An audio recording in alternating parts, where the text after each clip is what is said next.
Good afternoon, ladies and gentlemen. And this episode today in History and Truth is about the Third Anglo-Burmese War. Today, we're in one of the major pagoda temple areas of Kanchanoburi. We're here today with the staff. Tim, what's the name of this temple, Tim? My name is Tim. The temple name is? What Tham Khao Poon. Okay.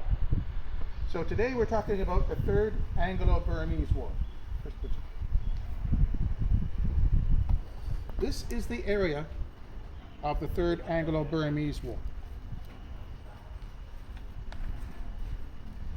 The Third Anglo-Burmese War, also known as the Third Burma War, took place during 7th to 29th November 1885, with sporadic resistance continuing until into 1887.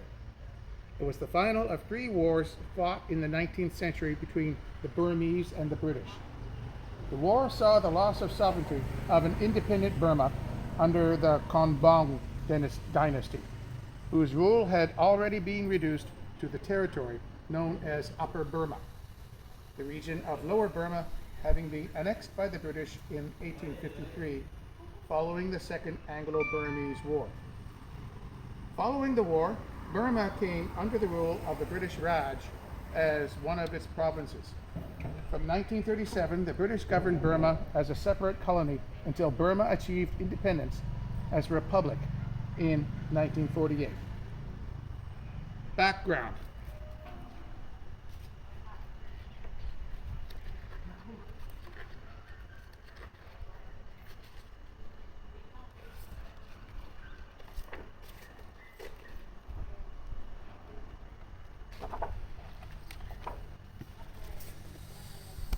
This is Junior Queen Supayale next to Junior Queen Supayale next to Queen Supayalat and King Thebao. This is November 1885. Again, the background. Following a succession crisis in Burma in 1878, the British resident in Burma was withdrawn, ending official diplomatic relations between the countries. The British considered a new war in response, but other continuing wars in Africa and Afghanistan led them to reject a war at that time. During the 1880s, the British became concerned about contacts between Burma and France. Wars in Indochina had brought the French to the borders of Burma. In May 1883, a high-level Burmese delegation left for Europe. Officially, it was to gather industrial knowledge, but it soon made its way to Paris, where it began negotiations with the French Foreign Minister Jules Ferry. Ferry eventually admitted to the British ambassador that the Burmese were attempting to negotiate a political alliance along with the purchase of military equipment. The British were troubled by the Burmese action, and relations worsened between the two countries. During the discussions between the French and Burmese in Paris, a boundary dispute on the frontier of India and Burma broke out. In 1881, the British authorities in India appointed a commission to unilaterally mark out the border between the two countries. In the course of its work, the commission began demanding the Burmese authorities in villages determined by the British to be on their side of the line should withdraw. The Burmese objected continuously, but eventually backed down. In 1885, the French consul M. Haas moved to Mandalay. He negotiated the establishment of a French bank in Burma, a concession for a railway from Mandalay to the northern border of British Burma, and a French role in running monopolies controlled by the Burmese government. The British reacted with diplomatic force and convinced the French government to recall Haas, who was removed allegedly for reasons of health, while the French had backed down in Burma. The French actions, as well as many other events, convinced the British to take action against Burma.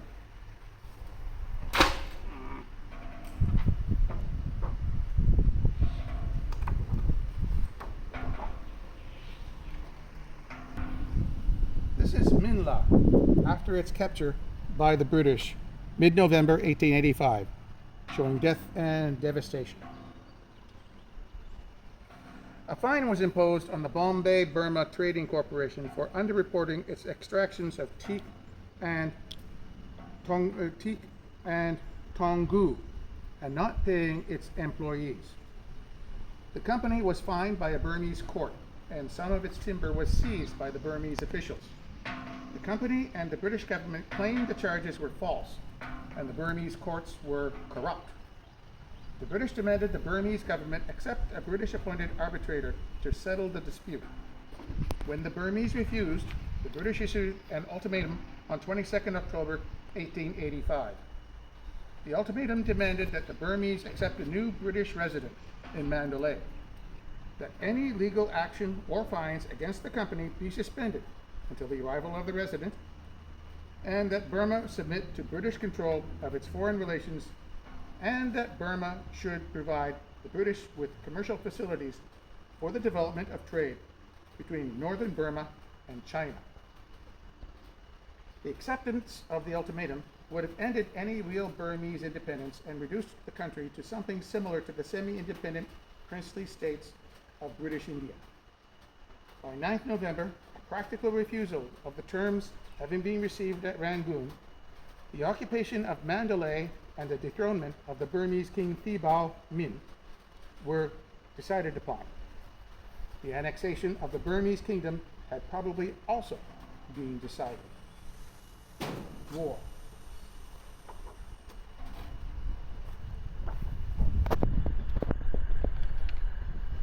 This is a photograph of one of King Thibaw's steamers on the Irrawaddy, 26 November 1885. At this time, the country was one of dense jungle and was therefore unfavorable for military operations.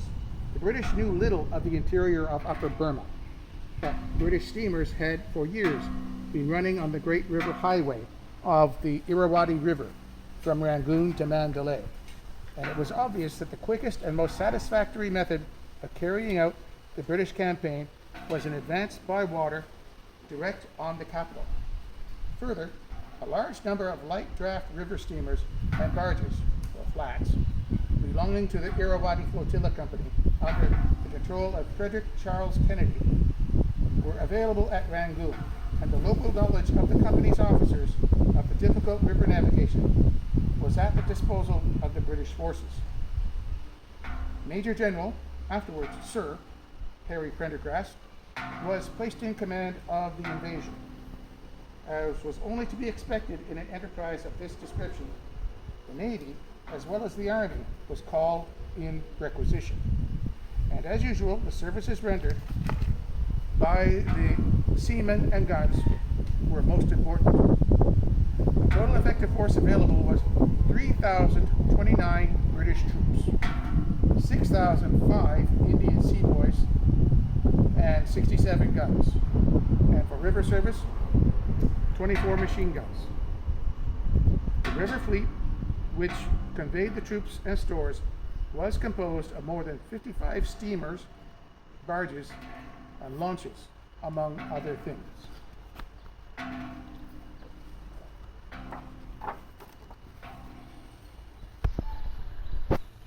This is the meeting of General Prendergast and King Thibaw. Here's Prendergast, here's Thibaw.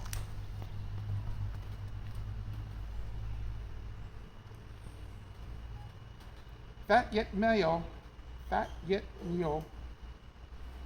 What do you think? That yet Neo?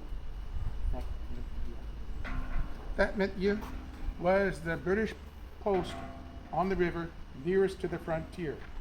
And here, by 14 November, 5 days after Thibaw's answer had been received, practically the whole expedition was assembled. On the same day, General Prendergast received instructions to commence operations. The Burmese king and his country were taken completely by surprise by the rapidity of the advance. There had been no time for them to collect and organize any resistance. They had not even been able to block the river by sinking steamers, etc., across it. For on the very day of the receipt of orders to advance, the armed steamers the Irrawaddy, and the Kathleen, engaged the nearest Burmese batteries and brought out from under their guns the Burmese king's steamer and some barges which were lying in readiness for this very purpose. On the 16th, the batteries themselves on both banks were taken by land attack, the Burmese being evidently unprepared and making no resistance.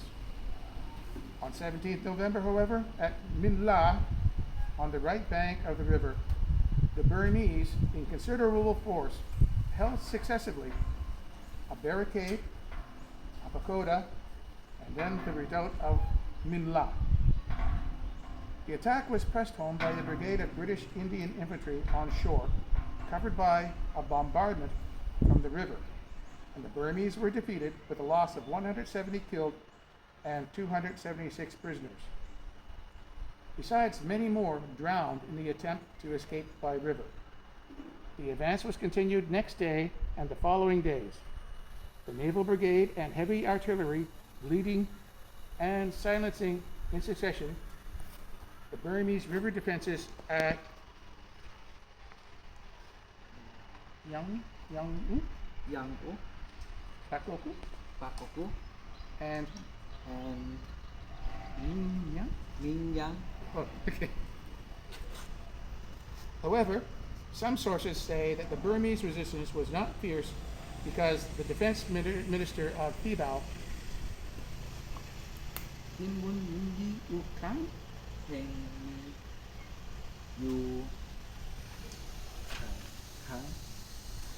who wanted to negotiate peace with the British, issued an order to the Burmese troops not to attack the British. His order was obeyed by some, but not all Burmese brigades. In addition, the British passed out propaganda while marching through Burma, insisting to the Burmese that they did not intend to occupy the country, so much as to depose the king Thibao and enthrone Prince Yonggan, who was an elder half-brother of Thibao, as the new king. At that time, most of the Burmese did not like Thibao, both because of the poor management of his government and because he and or his kingmakers had executed nearly 100 royal princes and princesses who had ascended the throne in 1878. Young Yan was a survivor of this royal massacre, and Young Yan was a survivor of this royal massacre and had been living in exile in British India, although in fact he was already dead by this time. However, the British concealed this fact, and according to some sources, the British even brought a man impersonating Prince Yangon along with them on their way to Mandalay, so that the Burmese would believe their story of installing a new king. Thus, the Burmese, who welcomed this purported new king, made no attempt to resist the British forces. However, when it became obvious that the British had actually failed to install a new king, and Burma in fact had become annexed to the Raj, fierce rebellions by various Burmese groups, including the troops of the former Royal Burmese Army, ensued for more than a decade. U Kong's rule in the initial collapse of Burmese resistance later gave rise to the popular mnemonic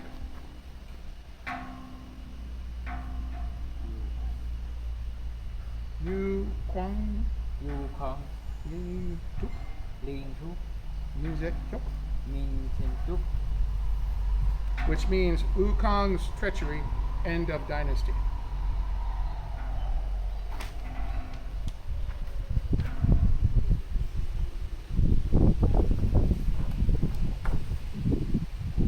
This is a photograph of the arrival of British forces in Mandalay on 28th November 1885, the Third Anglo-Burmese War. On 26th November, when the flotilla was approaching the capital Ava, envoys from King Thibao met General Prendergast with offers of surrender. And on the 27th, when the ships were lying off that city and ready to commence hostilities, the order from the king to his troops to lay down their arms was received. There were 3 strong forts here, full at that moment with thousands of armed Burmese, And though a large number of these filed past and laid down their arms at the king's command, still many more were allowed to disperse with their weapons. And these, in the time that followed, broke up into guerrilla bands and prolonged the war for years.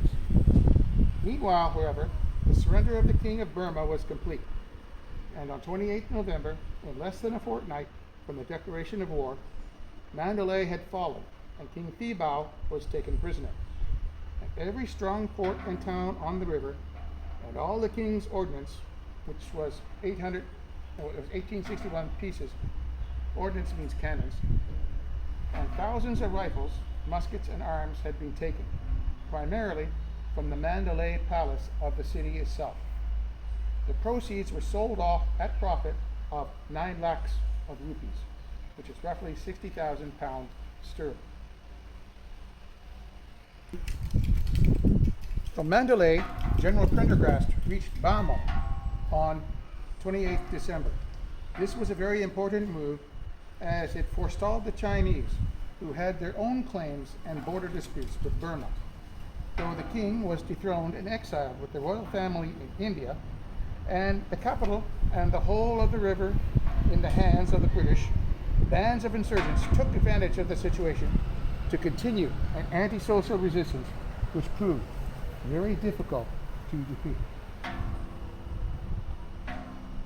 Here's the next picture. This is a photograph of King Thibaw's guards on the East Gate, Mandalay Palace, 28th November, 1885. Annexation and resistance. Burma was annexed by the British on January 1st, 1886, by the proclamation of the Viceroy and Governor General of India, Lord Dufferin.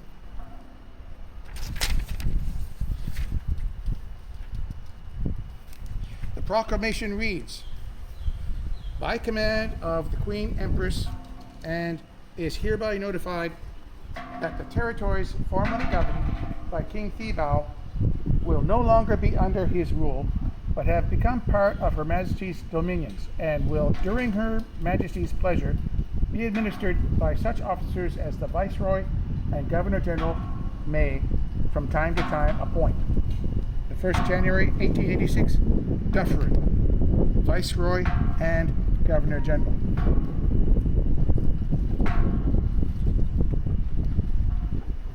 This is a copy of the proclamation. The proclamation of the annexation of Burma into British Empire in English and Burmese, published in Mandalay on 4th January 1886.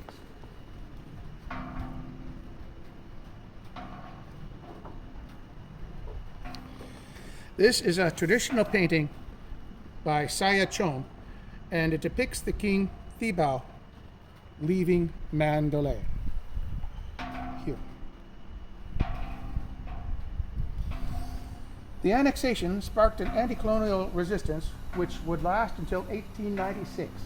The final, and now completely successful, conquest of the country, under the direction of Sir Frederick, later Earl, Roberts, was only brought about by an extensive system of small military police protective posts scattered all over the country, and small, lightly equipped columns moving out in response whenever a gathering of freedom fighters occurred.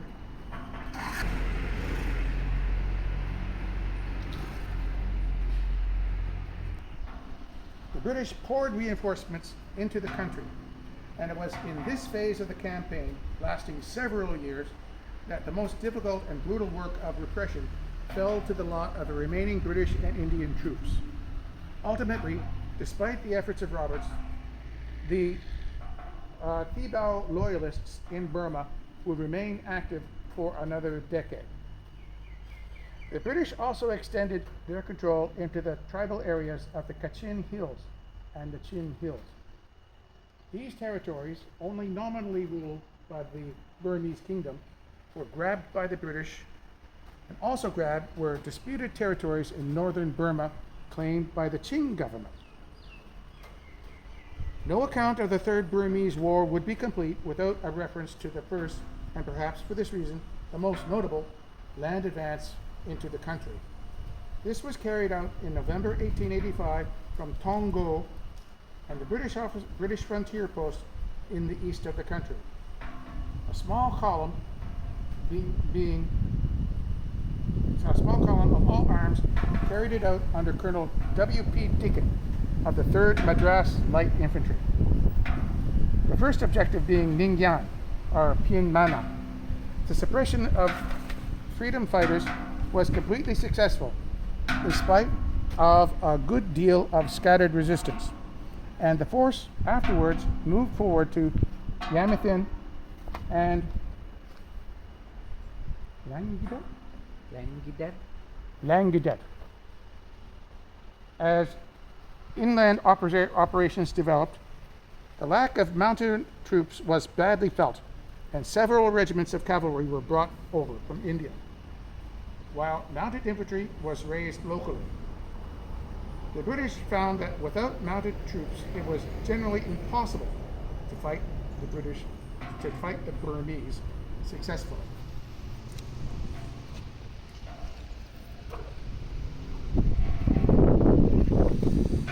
This is a 17th century cannon captured at Mandalay in 1886 and is now displayed at Windsor Castle. Prize Committee. Following the annexation of Burma, valuable possessions of the Burmese government were stolen by the British authorities.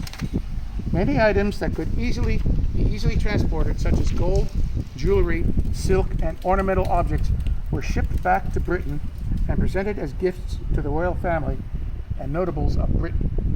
Others were auctioned. An organization, the Prize Committee Mandalay, was instituted to dispose of the possessions of the former Burmese government. The majority of auctioned items were sold to Army and Navy officers and civil servants, as well as the occasional European traveler. Items made of these valuable metals which were damaged or deemed to be of little artistic value were melted down for bullion. Articles deemed to be of very high value were shipped to the executive engineer in Calcutta. Some items of the high religious importance, including 11 gold idols of Lord Buddha, were retained by the Calcutta Museum to be restored and, if later requested, to be returned to descendants of Burmese royalty. Machinery, steamers, and items of practical value were usually transferred to the British government or purchased at well below market value. Ordnance, including cast iron guns, cannons, and field guns, were for the most part destroyed or disposed of in deep water.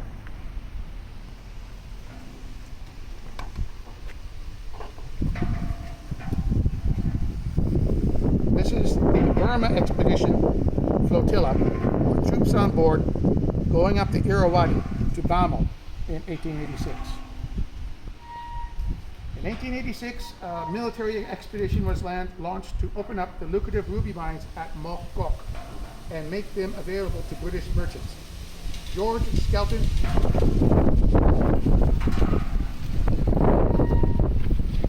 Skelton Streeter, a gem expert and son of Edmund Streeter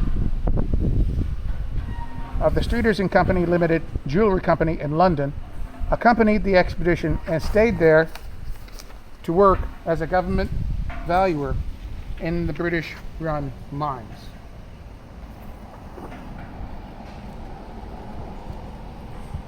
This is the Madras Regiment War Memorial at Bangalore. Details of the lives lost by the regiment in Burma in 1885 to 1887. This ends our presentation on the Third Anglo-Burmese War.